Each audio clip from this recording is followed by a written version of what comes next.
Okay, सबको screen दिख रहा है? Yes Yes, ma'am. ma'am. Agree. Okay, so क्या क्या चीजें आपको रिवाइज करनी है, इसी में टेबल आ जाता है which is about the scientific names और उनके इंपॉर्टेंट नेम्स और कुछ एग्जांपल्स। अभी से ही मैं क्लैरिफाई कर देती हूँ। Total 15 to 20 including 11th and 12th class, 15 to 20 example से ज्यादा आपको साइंटिफिक फॉर्मेट या साइंटिफिक वर्जन उसका याद रखने की जरूरत भी नहीं। 15 एंड मींस 20 भी मैंने ज्यादा बोल दिया, क्यों नहीं है? द रीजन इज जो क्वेश्चन होता है उसका फॉर्मेटिंग उस तरीके से किया जाता है। अगर सिर्फ और सिर्फ एग्जाम्पल बेस्ड ही क्वेश्चन ज्यादा पूछेंगे तो इसकी वजह से कॉन्सेप्ट बेस्ड क्वेश्चन रह जाएंगे। And example based still memorise कर सकते हैं, बहुत सारे ऐसे बच्चे हैं जो मेमोराइज कर सकते हैं। अगर आपको कॉन्सेप्ट सही पता है तो उन्हीं से आप स्कोर कर पाओगे, बेटर स्कोर कर सकते हो। तो क्वेश्चन पेपर का पैटर्न इस तरीके से होता है। End of the this session means 11th के एंड में जब आपके एग्जाम्स भी हो जाएंगे मार्च में, आपको मैं एक क्वेश्चन पेपर दिखाऊंगी, लेटेस्ट मींस पिछले साल का एक question paper I will show you कि एग्जैक्टली क्या क्या क्वेश्चंस थे उसमें। 12th का भी सिलेबस रहेगा, but I will show you कि एग्जैक्टली किस टाइप के क्वेश्चंस ज्यादा पूछे जाते हैं, तब आपको बेटर अंडरस्टैंडिंग होगी वो रियल क्वेश्चंस देखकर कि एग्जैक्टली नीट में क्या पूछा जाता है और किस लेवल पे पूछा जाता है। चलो लेट स्टार्ट। जो हमारा फर्स्ट चैप्टर है, सेकंड चैप्टर में काफी चीजें हैं जो कि एग्जाम्पल बेस्ड है, प्लस डायरेक्टली किंगडम्स और फर्स्ट 3 किंगडम्स के एक्सप्लेनेशन है।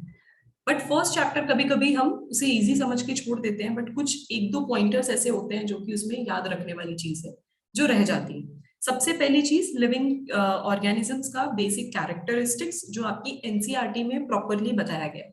First is the growth, reproduction, then response to the stimuli and then metabolism. ये कुछ बेसिक 4 कैरेक्टरिस्टिक्स हैं जो किसी भी लिविंग ऑर्गेनिज्म का सिग्नेचर है। ये 4 वर्ड्स आपको ध्यान रखना जरूरी है।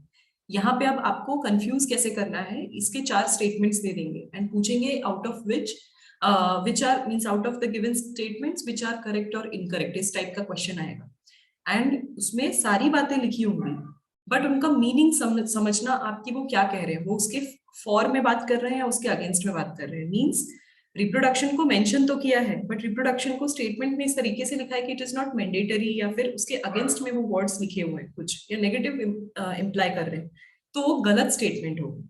So it should support all the 4 characteristics, तभी वो स्टेटमेंट जो है वो सही हो पाते हैं। तो इस टाइप की चीजें आपको ध्यान में रखनी है ना। माइंड अंडरस्टैंडिंग अभी ग्रोथ रिप्रोडक्शन ये तो आप लोगों को पता है कि एग्जैक्टली क्या क्या चीजें हो रही है। मीन्स बेसिकली वो 4 कैरेक्टरिस्टिक्स किस तरीके से आगे आगे चल रहे हैं। देन इसी चीज को बेटर समझने के लिए हायरार्की और टेक्सोनॉमिकल स्टडीज जो है वो एक्चुअली इंट्रोड्यूस करवाई गई। वही टेक्सोनॉमिकल स्टडी को एक पूरे ब्रांच में कंसिडर करते हैं। That branch is nothing but the systematics. Systematic exactly क्या है कि एक सिस्टम को एस्टेब्लिश करना है। आप भी सिस्टमैटिकली आगे बढ़ रहे हो, this there is a education system. तो वो सिस्टम का मीनिंग क्या हुआ कि हर चीज जो है उसका प्रॉपर सारी चीजें मेंशन्ड है कि ये चीज अभी होगी, ये चीज बाद में होगी। एग्जैक्टली यहाँ पे भी मेंशन्ड है। तो ओवरऑल अगर आप ऑर्गेनिज्म के बारे में पढ़ोगे तो आप डायरेक्टली ऑर्गेनिज्म को देखकर उसके पहले एनालिसिस करोगे, उसको आइडेंटिफाई करोगे, देन आप स्टेब्लिश करोगे कि वो किस ऑलरेडी नोन स्पीशीज के साथ क्लोज है, क्लोजली रिलेटेड है, उसके रिलेशंस ढूंढोगे एंड देन उसका नाम या उसका नामकरण करोगे और उसे एस्टेब्लिश करवाओगे officially in the organisms group. So that's how you all have to do. So it is written over here the proper definition कि it is a branch of science that deals with unique properties of species and groups to recognize, describe, name and arrange the diverse organisms according to an organized plan. तो ये हो गया आपका systematics. अब उसमें जब हम प्लान बना लेते हैं, मतलब कि हम कोई चीज बना देते हैं कि ये प्लान हो गया, तब वो चीज आ जाती है टेक्सोनॉमी। क्योंकि प्लान बनाने के बारे में हम कह रहे हैं okay there will be a group a system, तो वो सिस्टमैटिक्स हो गया, यही बेसिक डिफरेंस है। तो सिस्टमैटिक्स एक ब्रॉडर ब्रांच है और दूसरी चीज जो सेकंड टेक्सोनॉमी है उसके अंदर का एक मेथड्स जो रूल बुक बनेगी that will be your taxonomy. So identification, classification and characterisation, these are the important things जो आपको ध्यान में रखना है। इसमें से भी कैरेक्टराइजेशन जो है, कैरेक्टराइजेशन कौन कौन सी चीजों के बेसिस पे हो रहा है, क्या क्या चीजें दी हुई हैं, there will be morphology, anatomy, cytology, embryology, ecology. Correct. So ये सारी चीजें हैं। Okay wait. So morphology, anatomy, cytology यानी आपका सेल का फॉर्मेशन कैसे हो रहा है, एम्ब्रियोलॉजी यानी particular organism start to end पूरा होल डेवलपमेंट उसका कैसा हुआ, एंड इकोलॉजी, इकोलॉजी मींस उसका एनवायरनमेंट के साथ क्या response, how it is responding to the environmental other condition, the ecosystem, whole ecosystem. तो उस चीज, ये सारे हो गए characterizations. Then there will be nomenclature. Nomenclature के लिए कुछ basic rules.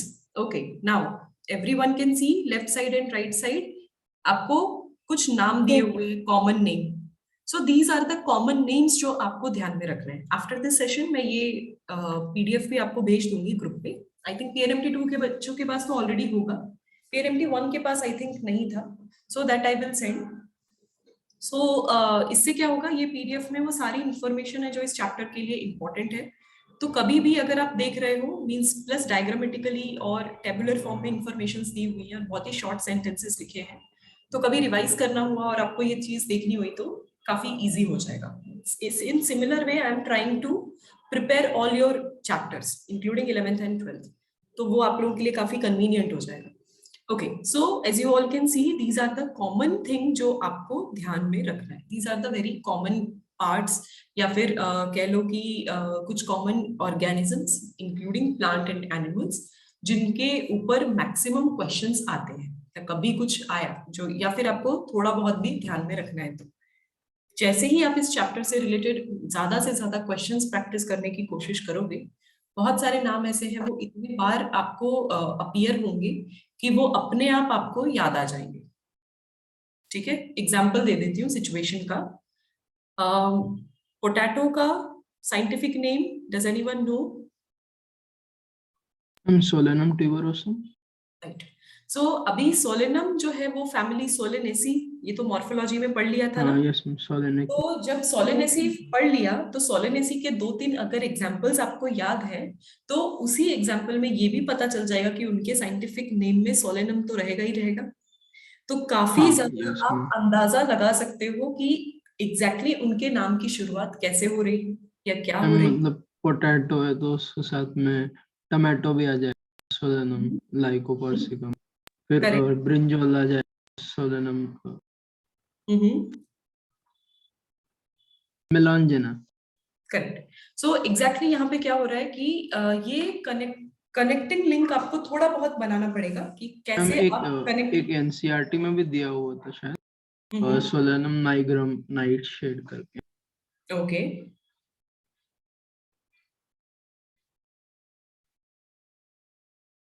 Okay, so okay, तो means you want to know solanum nigrum किसको कहते हैं? नहीं मैम, नाइट शेड ही है वो। Okay, okay, means you understand ना कि small black like berries like structure होता है उनका, ब्लैक कलर का। इनिशियली वो ग्रीन रहता है, बाद में वो ब्लैक हो जाता है। Means kind of wild fruit में उसको कंसिडर किया जाता है। We used to eat it a lot when I was quite younger, जब हम छोटे थे तब। और ये नॉर्मली नहीं मिलता, वो जंगलों में मिलता है अभी। मींस ऐसे इन जनरल आपको डोमेस्टिक एरिया में नहीं मिलेगा, वो आप डीप जंगल में चले जाओगे तब आपको मिलेगा, बट आपको डिफरेंशिएट करना आना चाहिए, उनकी लीफ का स्ट्रक्चर अलग होता है। अदरवाइज वैसे टॉक्सिक सब्सटेंस भी होते हैं, तो अगर गलत चीज खा ली तो मर भी जाओगे, ऐसा भी होता है। So these are means at least you understood. कहने का मीनिंग क्या है, आपको क्या चीज बतानी है कि आप थोड़ा बहुत अगर रिलेट करना सीख रहे हो, अगर चीजों को या इंफॉर्मेशन को कनेक्ट करना सीख रहे हो, तो बहुत सारी चीजें जो है ना आपको याद करने की, आपको एक ही बात याद रखनी पड़ेगी और उससे कनेक्टेड बाकी चीजें अपने आप आपको समझ में आती जाएंगी। It is going to take time, so you don't have to panic. The only thing you can do is be patient. ये चीजें टाइम लेती है। आप 2 साल 3 साल बहुत टाइम से आप बायोलॉजी पढ़ रहे हो, अब जाके आपको टेक्निकली बायोलॉजी कैसे पढ़ना है या फिर प्रॉपरली बायोलॉजी कैसे पढ़ना है वो पता चल रहा है। धीरे धीरे आप समझोगे और उस चीज को अप्लाई करोगे तभी होगा। बट एक चीज है जो आई फाइंड हमारे क्लास के जितने भी बच्चे उनमें मिसिंग है, that is the question practice. Question practice आप सफिशिएंट नहीं कर रहे जितना आपको करना चाहिए, क्योंकि अभी तक मुझे एक भी बच्चा नहीं मिला है जिसने ये बोला कि मॉड्यूल भी कर लिया, जो क्लासेस में हम जनरली करते हैं या मैं आपको 40-50 क्वेश्चंस एक्स्ट्रा करवाती हूँ वो भी कर लिया, हमें अब और क्वेश्चंस दो। अभी तक ऐसी सिचुएशन नहीं आई। प्लस आपके time to time 2 weeks 3 weeks में एक बार टेस्ट हो ही रहा है, तो टेस्ट के भी क्वेश्चन आंसर्स आपके पास जमा हो रहे हैं, तो वो भी प्रैक्टिस अगर आपने कर लिया है तो अभी तक बच्चे नहीं आए मेरे पास कि आपको और क्वेश्चंस चाहिए या क्वेश्चंस की कमी हो गई है, आपकी प्रैक्टिस इतनी ज्यादा हो रही है कि क्वेश्चंस की कमी हो रही है। अभी तक ऐसा सिचुएशन आया नहीं है। आई एम नॉट सेइंग कि हर चैप्टर के साथ होगा, बट एक भी चैप्टर के साथ नहीं होगा। So there means this is the point where I think कि आप लोग लैक कर रहे हो, इसीलिए आप लोगों के जो मार्क्स हैं एट सर्टेन लेवल मीन्स एक लेवल पे आप स्टैग्नेंट हो गया, उससे ज्यादा नहीं बढ़ पा रहा होगा, क्योंकि अगर ज्यादा क्वेश्चन प्रैक्टिस करोगे तो और ज्यादा पॉसिबिलिटीज कि हर एंगल आपको समझ में आएगा कि किस एंगल से आप सोच सकते हो, किस डायरेक्शन में आप सोच सकते हो। तो लिमिटेड हो, अभी भी आप लिमिटेड हो। प्लस कुछ अभी आधा सिलेबस आपने अभी तक नहीं पढ़ा है, आप पढ़ने वाले हो, तो वहां पे आपकी कोई गलती नहीं है। वो सिलेबस तो आपको मैं बताऊंगी तो आपको समझ में आएगा, तब आप बेटर कनेक्ट कर पाओगे। 11th एंड 12th के बीच के कनेक्शंस आप ढूंढ पाओगे। बट स्टिल 11th के लेवल तक बहुत सारे बच्चे अपनी प्रैक्टिस वगैरह बहुत लैक कर रहे हैं। कुछ बच्चे आई एम श्योर 50% स्टूडेंट्स ऐसे होंगे जितने चैप्टर्स अभी तक हुए हैं उन्होंने पैरेलली प्रैक्टिस भी शुरू नहीं की, गारंटी के साथ बोल सकती हूँ।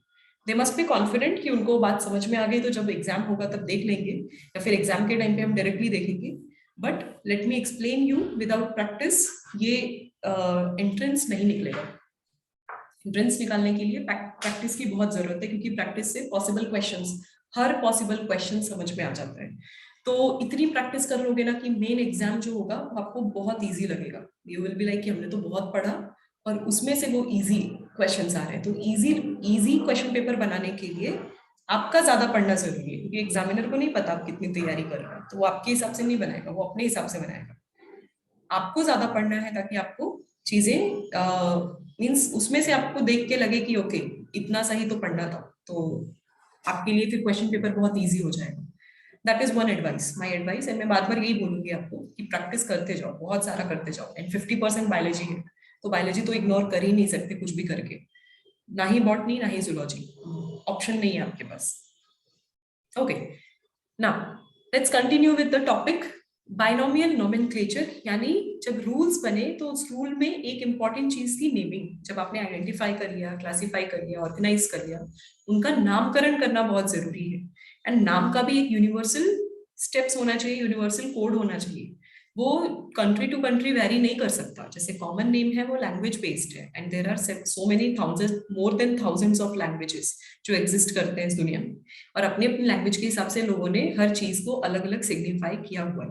बट एक कॉमन नेम होना बहुत जरूरी है, या साइंटिफिक नेम होना बहुत जरूरी है, जो कि दुनिया के किसी भी कोने में अगर कोई बैठा है उस स्पीशीज के बारे में समझने, पढ़ने या कुछ नया डिस्कवर करने की कोशिश कर रहा है, तो दूसरे लोगों को भी समझ में आ पाए what that person is saying, या किसके बारे में बात हो रही है। तो उनके कुछ रूल्स हैं, you already know the rules, कि फर्स्ट वर्ड सेकंड वर्ड क्या होगा। जीनस एंड स्पीशीज है, जीनस एंड स्पीशीज को सेपरेटली आपको लिखना है। अगर आप प्रिंट कर रहे हो it should be in the italics, but whenever you are writing तो आपको अंडरलाइन करना है। इनका जो मेन ओरिजिन होता है दैट ओरिजिन इज लैटिन। क्यों? क्योंकि Latin is the dead language, अब इसमें और मॉडिफिकेशन नहीं होगा। So these are few of the important thing. Then साथ ही साथ कभी कभी जो डिस्कवरर्स होते हैं, जिन्होंने उस ऑर्गेनिज्म के ऊपर स्टडी किया है या फिर बहुत बड़ा कॉन्ट्रीब्यूशन किया है, उनका नाम भी, उनके इनिशियल्स भी एंड में लिखे जाते हैं। I have given one example, Mangifera indica Linn, यानी कैरोलस लिनियस ने उसके बारे में स्टडी की थी, उसका नाम दिया था, दैट्स व्हाई उसका नाम भी साइंटिफिक मीन साइंटिस्ट का नाम भी वहां पे उसके इनिशियल्स भी एज अ थर्ड नेम रखा जाता है। So these are few of the examples, few of the rules जो आपको समझना है। Then comes the taxonomy. Now you understood कि अब इन सब चीजों में taxonomy क्या है? The whole rule. It means किस चीज के अंडर आपको इन सब चीजों को रखना है या कैसे आगे बढ़ना है। तो जब taxonomy आप पढ़े तो taxonomy में कुछ rules यानी हायरार्की के बारे में हमने समझा। That hierarchy is वो जो 7 सिस्टम हायरार्की है, कि मींस 7 डिफरेंट कैटेगरीज में हमें रखना है, दैट इज योर हायरार्की। उससे पता चलेगा कि कौन सी चीज ब्रॉडली किस में आ रही है, और टिल स्पीशीज कि जब तक वो कॉमन ग्रुप ना बन जाए, कॉमन कैटेगरी तक ना आ जाए, वहां तक आप उस ऑर्गेनिजम्स को लेकर जाओगे। सो प्लांट्स एंड एनिमल्स के हिसाब से अलग अलग कैटेगरीज यहाँ पे दिए हुए हैं, जो किंगडम से लेके स्पीशीज तक वेरी करता है। The only difference is plants के केस में डिविजन हो जाता है, एनिमल्स के केस में फाइलम हो जाता है। That is the only difference, rest all the thing is correct. Then again कुछ साइंटिस्ट के नाम यहाँ पे मेंशन्ड है, जैसे एपी डे कैंडोल, उन्होंने टेक्सोनॉमी टर्मिनोलॉजी दी थी। एपी डे कैंडोल मैंने आपको शायद प्लांट किंगडम के टाइम पे भी बताया, इनिशियल फर्स्ट क्लास जो इंट्रोडक्शन क्लास थी उस टाइम पे भी बताया था। ओके, सो ये कुछ साइंटिस्ट हैं जो एक चैप्टर से दूसरे चैप्टर में मंडराते रहेंगे, जब तक कनेक्टेड है तब तक उनका नाम लिया जाएगा। सो ये हो गया। देन जैसे अर्नस्ट हैकेल है या फिर ये सारे लोग हैं, तो इनको आप अभी इवोल्यूशन और इन सब में भी पढ़ोगे। So these are few of the important people जिनका नाम आपको बार बार हैमर किया जाएगा। नाउ ये कुछ मीन्स ये this is the tabular structure, ये बुक का ही टैबुलर स्ट्रक्चर है, मीन्स टेबल है, जिसमें कि ये बताया गया है कि एग्जैक्टली कॉमन नेम मीन्स उसको रिकॉग्नाइज आप कैसे करते हो with scientific name, and through out all the categories उसको किस किस कंडीशन में रखा जा रहा है। अगेन यहाँ पे कुछ कॉमन चीजें दी हुई है, 5-6 एग्जाम्पल्स दिए हुए हैं, जिसमें से ह्यूमन जो है वो मोस्ट कॉमन है, एंड प्लांट के केस में मैंगो तो सबसे कॉमन एग्जाम्पल है जो कोई भी कंसिडर करता है। तो इस तरीके से 2-3 एग्जाम्पल्स का at least journey in every category कि उनको किस तरीके से बुलाया जा रहा है या क्या नाम दिया गया है, वो याद रखना जरूरी है। ऑलरेडी आप किंगडम पढ़ोगे, प्लांट किंगडम, एनिमल किंगडम पढ़ोगे, बट वहां पे आपको डिविजन या फाइलम वाइज कुछ एग्जाम्पल्स याद करने हैं, सबका डीप कैटेगराइजेशन याद करने की जरूरत नहीं है। 2 to 3 ऐसे ही कॉमन एग्जाम्पल्स होंगे जिनका कैटेगराइजेशन आपको याद करने की जरूरत है, उससे ज्यादा कुछ भी नहीं। सो दिस इज द टेबल, जो थोड़ा बहुत मैं कहूंगी आपको नोटिस करना है या ध्यान में रखना है। Then some more common examples, जैसे कि जीनस सोलेनम के अंदर क्या क्या आ रहा है, द वन एग्जाम्पल जो अभी मैंने आपको आपके साथ डिस्कस किया। Then next is about Panthera, तो उससे पैंथेरा से रिलेटेड कितने सारे हैं, क्योंकि वो सब एक दूसरे से क्लोजली रिलेटेड है, तो क्लोजली रिलेटेड स्पीशीज का साइंटिफिक नेम भी क्लोजली रिलेटेड ही होगा। फर्स्ट नेम उनका मीन्स उनका जीनस सेम होगा, तो उसी के हिसाब से उनका नाम भी पड़ता जाएगा। Okay, so this is these are few of the examples जिसे आप रिलेट कर सकते हो या फिर थोड़ा बहुत अंदाजा लगा सकते हो उनके नाम का। देन इसके बाद कुछ अदर कैटेगरीज के बारे में, मींस इंडिविजुअल 7 कैटेगरीज के बारे में बताया गया है कि उनका मीनिंग क्या है, कि स्पीशीज क्या है, जीनस क्या है, यू ऑलरेडी नो एग्जैक्टली उनका डेफिनेशन वाइज क्या क्या है। Next the all the taxonomical aids means all the things जहां पे ये सारी इंफॉर्मेशन स्टोर की जाती है और जहां से सारा का सारा डेटा आपको मिलता है। डेटा स्टोर करना बहुत जरूरी है, रूल बुक तो बना लिया, बस उस रूल के अकॉर्डिंग स्पीशीज को भी तो सिक्योर करना है, तो स्पीशीज को सिक्योर करने के लिए कुछ ह्यूमन इन्वॉल्वमेंट रही है। First is herbarium, as you can see herbarium में एग्जैक्टली क्या हो रहा है, डायग्राम में भी आपको बताया है कि यहाँ पे ड्राइड कलेक्शन जो होता है प्लांट्स का होता है, डिफरेंट डिफरेंट स्पीशीज, उनका काइंड ऑफ अ लाइब्रेरी, जिसमें बुक्स के अंदर इंफॉर्मेशन की बजाय वो प्लांट स्पीशीज जो है उसको ड्राइड फॉर्म में पेस्ट किया हुआ है, that will be the herbarium. और उसी के साथ उनका बॉटम पे राइट कॉर्नर पे इंफॉर्मेशन लिखा होता है उस प्लांट से रिलेटेड। देन सम थिंग्स जैसे कि लार्जेस्ट, इंडिया में लार्जेस्ट हर्बेरियम और वर्ल्ड में लार्जेस्ट हर्बेरियम कहाँ कहाँ पे है, these are the informations. Then examples की एग्जैक्टली कहाँ कहाँ पे होगा। देन जो ये बुक का फॉर्म बनाते हैं, this book is known as Flora, तो फ्लोरा इसीलिए उनके नाम भी इस तरीके से रखे हैं, Flora of British India, Flora of Delhi, these are the name of the organisation और herbarium. Next is botanical gardens, जो बॉटनिकल गार्डन्स है, these are the pictures of botanical gardens, कि कैसे बॉटनिकल गार्डन्स एग्जैक्टली दिखते हैं। तो यहाँ पे क्या हो रहा है, यहाँ पे डिफरेंट डिफरेंट काइंड के जो स्पीशीज हैं उनको मे बी आर्टिफिशियल और वहां उस एरिया के नेचुरल एनवायरनमेंट कंडीशन में उनको ग्रो करने की कोशिश की जा रही है, means collection of all the plant species. Then with examples कि largest in the world and in the India. इतना तो ध्यान में रखना पड़ेगा कि कौन कौन से वर्ल्ड में है एंड कौन कौन से इंडिया में है। देन बॉटनिकल गार्डन के बाद म्यूजियम। म्यूजियम इज इम्पॉर्टेंट क्योंकि यहाँ पे वेदर प्लांट और एनिमल इन सब का एग्जीबिशन टाइप रहता है। वो आर्टिफिशियली फॉर्म बॉडी भी रहती है, कुछ स्पेसिमेंस का कलेक्शन भी रहता है।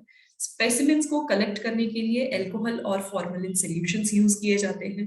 You must have visited maybe some kind of museum in your life, if not तो अगर फ्यूचर में मौका मिले then don't miss it, it's actually very good. बहुत ज्यादा इंफॉर्मेशन मिलता है, नॉलेज मिलता है। So these are also one of the methods जिसमें कि स्पीशीज और उनके इंफॉर्मेशन को स्टोर किया जाता है। Then next is the key यहाँ पे क्या लिखा हुआ है, इट इज अ टूल जिसकी वजह से आप एक ऑर्गेनिजम्स को आइडेंटिफाई कर पाते हो। यहाँ पे क्या करना है, पैरेलल कैरेक्टरिस्टिक्स आगे लेकर जाना होता है, यानी कुछ सेट ऑफ क्वेश्चंस आपके पास रहते हैं और आपके पास दो ऑर्गेनिजम्स रहते हैं, उनका कंपैरिजन कि कौन सा ऑर्गेनिजम्स कौन कौन से क्वेश्चंस का आंसर दे पा रहा है, वहां तक वो लेकर जाना है। वो हॉरिजॉन्टली भी हो सकता है, वो वर्टिकल फॉर्म में भी आप बना सकते हो। तो उस तरीके से एक पेयर्ड ऑर्गेनिजम्स का कुछ क्वेश्चंस के थ्रू हम आइडेंटिफाई करने की कोशिश करते हैं कि एग्जैक्टली वो कौन सी कैटेगरी में आते हैं। फॉर एग्जाम्पल यहाँ पे सिचुएशन दिया हुआ है, something related to skin, hair, opposable thumbs, about their limbs, और उसके बाद आगे उस कैटेगरीज में मीन्स इन सारे क्वेश्चंस के अंदर गिवन आपके पास जो भी उस टाइम पे ऑर्गेनिजम्स है वो कौन कौन से फिट हो पाते हैं। सो यस नो ये जो चीजें दी गई है, इट मीन्स जो आपने कंडीशन रखी उसमें कौन फिट हो पा रहा है और कौन नहीं फिट हो पा रहा है। So these are all the taxonomical aids जो आपको समझना है, including zoological parts. Zoo is the very common one. Okay, इतनी चीजें समझ में आई? Yes ma'am. Yes ma'am. Okay, अगर ये चीज समझ में आया then let me share one more slide, one more PPT with you for biological classification. Okay, as you all can see the slide, कुछ इंफॉर्मेशंस प्रिपेयर की गई है जिसमें कुछ साइंटिस्ट का नाम और उनका कंट्रीब्यूशन। आपके बायोलॉजिकल क्लासिफिकेशन में जो 3 किंगडम्स हैं वो तो डिटेल में पढ़ना ही पढ़ना है, साथ ही साथ कुछ इंफॉर्मेशंस की एग्जैक्टली इनकी शुरुआत कहाँ से हुई, वो कंट्रीब्यूटेड इन व्हाट सेंस, या कितना परसेंटेज का कंट्रीब्यूशन था वो साइंटिस्ट के नाम। जैसे एरिस्टोटल, कहीं भी कोई भी चैप्टर की शुरुआत होगी, आई थिंक बायोलॉजी में कुछ भी हो, एरिस्टोटल का नाम तो आ ही जाता है, चाहे वो प्लांट का केस हो या एनिमल का केस हो, because he was the main philosopher जिसने साइंस या कह लो लाइफ के ऊपर सोचना और लोगों को नोटिस करवाना शुरू किया। Then based on that 2 kingdom, 3 kingdom till 6 kingdom classification का information, who actually discovered, and उसकी वजह से उनके प्लस पॉइंट्स एंड ड्रॉबैक्स के बारे में। जैसे 2 किंगडम की शुरुआत पिछले चैप्टर में ही हो गई थी and done by Caroline Linnaeus, right. Plant and animal, उसने ये 2 कैटेगरीज रखे थे, but the only drawback was कि यूनिसेलुलर ऑर्गेनिजम्स जो हैं उनको कैटेगराइज करने के लिए इनमें से कोई भी जस्टिफाइबल किंगडम नहीं था। That was the main part. Then plants के अंदर जो खुद से खाना बना रहे हैं वो तो आ ही रहे हैं, बट साथ ही साथ फंगस और ऐसे क्या बोलते हैं स्टैग्नेंट नॉन मोटाइल ऑर्गेनिजम्स को भी इंक्लूड कर दिया था, which do not have chlorophyll, तो वो अपना खाना नहीं बना सकते। These were few of the drawbacks. तो इनको कहाँ रखना है, फंगाई जैसे स्लाइम मोल्ड्स भी, राइट, इनको किस तरीके से कैटेगराइज करने हैं या कौन से कॉमन कैरेक्टरिस्टिक्स है जिसपे स्टडी हुआ, वो चीज क्लियर नहीं थी। बट ही डिड, उस टाइम के हिसाब से ही एटलीस्ट contributed, उसका मेजर कंट्रीब्यूशन इन सब में। Then comes Ernst Haeckel, he created 3 kingdom classification. उसने यूनिसेलुलर ऑर्गेनिजम्स के लिए एक सोल्यूशन निकाल दिया कि ठीक है जितने भी यूनिसेलुलर हैं वो प्रोटिस्टा में आ जाएंगे, but still there was the problem with the fungi. Fungi को किस में डालेंगे, आप प्लांट्स में डालोगे कि अब एनिमल्स में डालोगे, उसका कैरेक्टरिस्टिक दोनों के बीच का है, मैच ही नहीं होता। मैम बैक्टीरिया भी तो, क्योंकि वो प्रोकैरियोटिक एंड यूकैरियोटिक है, तो यूकैरियोटिक बट तभी उतना सेलुलर लेवल पे ये पता चल गया यूनिसेलुलर है, बट ये नहीं समझ में आ पाया कि वो प्रोकैरियोटिक यूकैरियोटिक का कंसीडरेशन नहीं कर पाया, उतना नोटिस नहीं कर पाए ऑर्गेनल लेवल पे, क्योंकि जब तक ऑर्गेनल्स की स्टडी नहीं हुई तब तक सेल्स का भी क्लासिफिकेशन नहीं हो पाया। That was the reason. तो उसके लिए टेक्नोलॉजिकल एडवांसमेंट चाहिए थी ताकि आप उतना deep electron deep microscope, highly magnified microscope आप यूज कर सको, तभी तो आप न्यूक्लियस देखोगे या एंडोप्लाज्मिक रेटिकुलम देखोगे या माइटोकॉन्ड्रिया देखोगे, तो वो लेटर फेजेस में होगी। Then comes Copeland. कोपलैंड ने 4 किंगडम क्लासिफिकेशन इंट्रोड्यूस किया। यहाँ पे भी मोनेरा चलो इंट्रोड्यूस कर दिया, जब technological, you can see the timeline, आपको मैं दोनों के बीच का टाइम भी बता देती हूँ, 1866 and 1956, somewhere around 90 years. 90 yes 90 years ma'am, years. यानी ऑलमोस्ट एक सेंचुरी लग गई सेंचुरी हो गई। जब टेक्नोलॉजिकल एडवांसमेंट हुआ। एंड आपको भी पता है 1900s is the golden period for medical science and biology, क्योंकि जब तक दूसरी टेक्नोलॉजी इन्वॉल्व नहीं हुई तब तक लाइफ के भी डिफरेंट हिडन आंसर्स आपको नहीं मिले।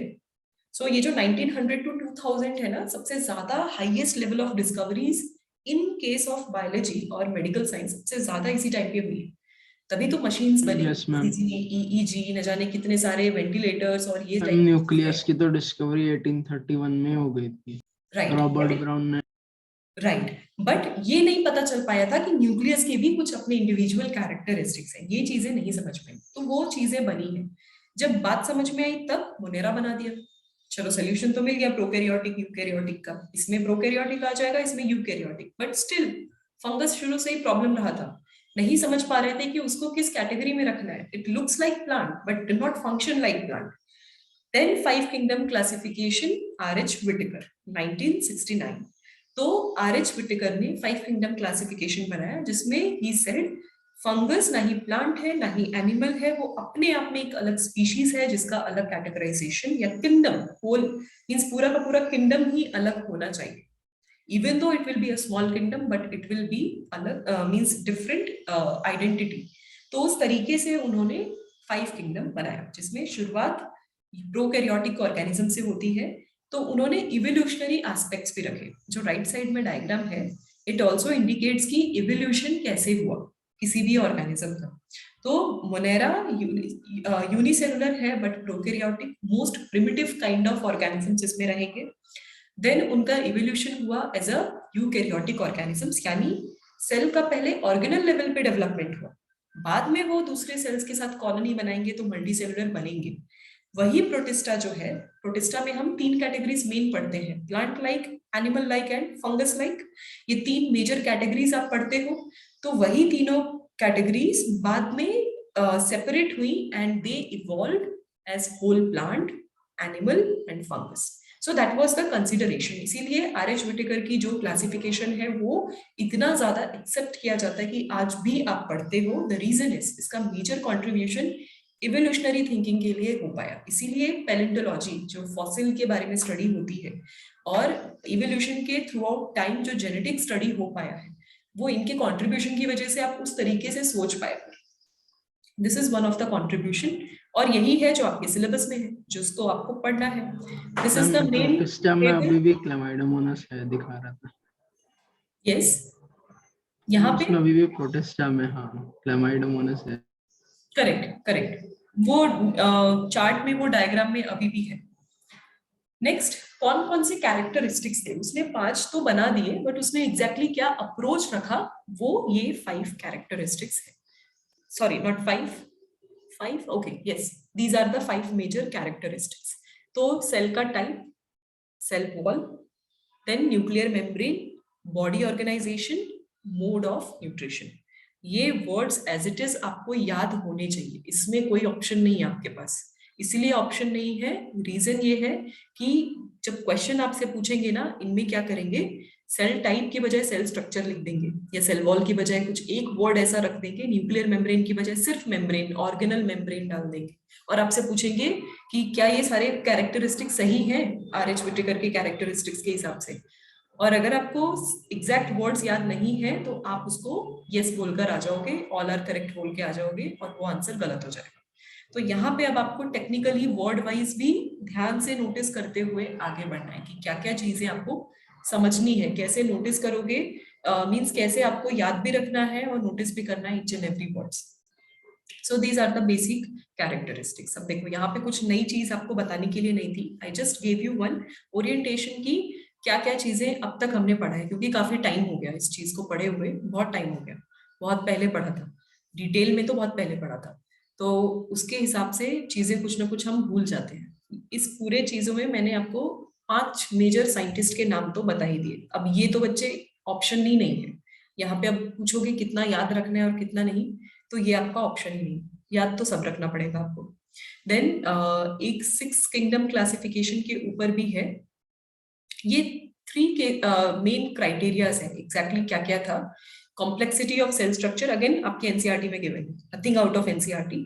Then complexity of cellular organisation, mode of nutrition, ये 3 मेन कैरेक्टरिस्टिक्स है, सॉरी क्राइटेरियाज हैं, जिनको फर्दर 5 कैरेक्टरिस्टिक्स में डिवाइड किया गया है। देन इनके सिग्निफिकेंस कि एग्जैक्टली इनसे क्या पॉजिटिव चीजें आपको मिली एंड द ड्रॉबैक्स। ठीक है, देखो यहाँ पे थर्ड पॉइंट अगर आप देखो, chlamydomonas are placed in kingdom plantae rather than protista जो था अभी, ये वन ऑफ द ड्रॉबैक्स आज भी हम काउंट करते हैं, क्योंकि उसका यूनिसेलुलर नेचर है एंड मोटाइल नेचर है। तो क्या ऐसे ऑर्गेनिजम्स को आज भी एल्गी में रखना चाहिए या प्रोटिस्टा में रखना चाहिए? It is still the debate, वो अभी तक सॉल्व नहीं हुआ है। सॉल्व करने की कोशिश की गई 6 kingdom classification in 1990 by Carl Woese. He actually prepared it कि हम कुछ अलग रख देते हैं।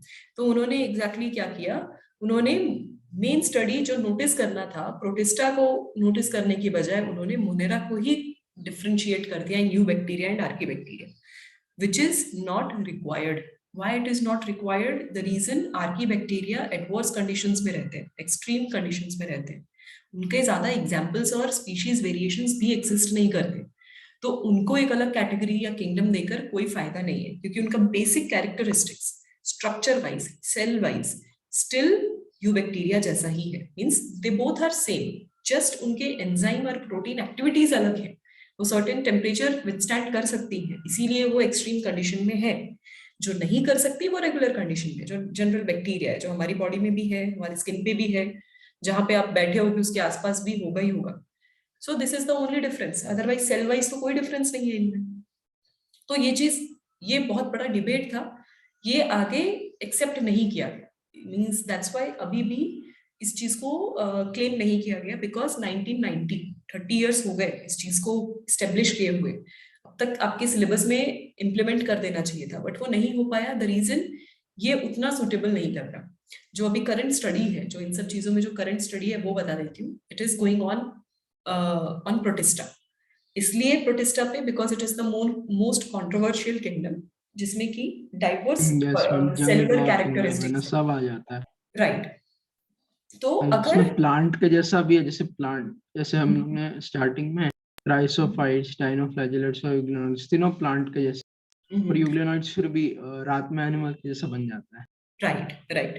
तो एक चीज हो सकती है कि अगर प्रोटिस्टा को डिवाइड करना होगा, then you will learn about 7 kingdom, but आप लोग पास हो चुके होंगे, आपका हेडेक नहीं रहेगा। मे बी फ्यूचर जनरेशन जो होगी 5 किंगडम या तो लाइफ लॉन्ग पढ़ोगे, या तो फिर 7 किंगडम इंट्रोड्यूस हो जाएगा, क्योंकि प्रोटिस्टा ही डिवाइड होगा इन फर्दर किंगडम्स, और कोई डिवाइड नहीं हो सकता। if you have to keep it very specific, then otherwise आप उसको सबको एक कैटेगरीज में रख सकते हो। So these are the scientists who contributed in preparing and organizing the organisms. Last chapter में जो टेक्सोनॉमी आपने पढ़ी है, वही टेक्सोनॉमी का लिंक है जो इस चैप्टर के इनिशियल सेक्शंस में आपको बताया गया। So this is how things are connected. तो इन एटलीस्ट ये 6 साइंटिस्ट नेम, प्लस उन्होंने क्या कंट्रीब्यूट किया, उनके ड्रॉबैक्स एंड प्लस पॉइंट्स, इसके बस कुछ सुपरफिशियल हाइलाइट्स आपको याद रखने हैं। बाकी जो 3 किंगडम्स हैं उनका डिटेल स्टडी प्लस उनका एग्जाम्पल्स तो आपको रखना ही रखना है। ये चीजें हम हमेशा इग्नोर कर देते हैं।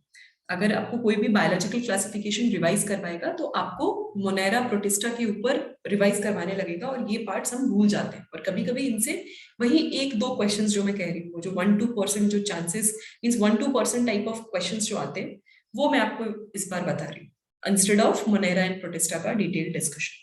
ओके, चलो, दैट्स इट फॉर टुडे। मैं आपको ज्यादा आपका टाइम वेस्ट नहीं करूंगी, बिकॉज हमारे पास और भी डीप कॉन्सेप्चुअली ज्यादा डिमांडिंग चैप्टर्स हैं जिनके ऊपर हम डीप डिस्कशंस करेंगे कल की क्लास में। What you all have to do, plant kingdom complete और एनिमल किंगडम का कॉर्डेटा, ये चीज आपको पढ़कर आनी है। कल पे टेस्ट है तुम्हारा, राइट, आप लोगों का टेस्ट है, शायद आपका टेस्ट आफ्टरनून में होगा। Let me confirm the time. और अगर आपका टेस्ट मुझे नहीं लगता क्लास के टाइम पे रखेंगे, आफ्टरनून में ही रखेंगे, क्योंकि आपकी सिर्फ बायोलॉजी क्लास है और आफ्टरनून में कोई क्लास नहीं है, राइट? सैटरडे को कोई क्लास नहीं है ना other than biology? No ma'am. हाँ, तो नो आप मैम। आपका शायद आफ्टरनून में होगा। And everyone please confirm your time also. कोई एक जन मुझे मैसेज कर देना टाइम कंफर्म करके कि एग्जैक्टली कब आपका टेस्ट होने वाला है। तो कल की क्लास में हम प्लांट किंगडम कंप्लीट। तो आज जो कुछ डाउट्स थे आपके, जैसे एप्लॉन्टिक, डिप्लॉन्टिक, प्रोटोनीमा, ऐसे और भी अगर आपको डाउट्स है कोई भी कैरेक्टरिस्टिक बेस्ड, तो वो डाउट्स हम क्लियर करेंगे। देन एनिमल किंगडम का कॉर्ड डेटा, बिकॉज आपका टेस्ट है उसके हिसाब से मैं चेंज कर रही हूँ। तो नॉन कॉर्ड डेटा की बजाय पहले हम कॉर्ड डेटा करते थे। तो कल की क्लास में इतना सबको पढ़कर आना है। अगर नहीं पढ़कर आए हो डोंट वरी, मेरे पास इसका जैसे ये चैप्टर्स का है वैसे एक और प्रेजेंटेशन है, सो फास्ट ट्रैक में आपका मैं रिविजन करवा दूंगी। So that's it for today. Everyone, please keep on practicing, and I will send these 2 files immediately. चलो, see you next, not next week. आज evening में ही आपसे मिलेंगे। Bye ma'am, thank you ma'am. Okay, bye. All the Bye, best. ma'am. Thank बाकी you. बच्चे, in case अगर आप कल नहीं मिल पाए और आपका एग्जाम हो गया तो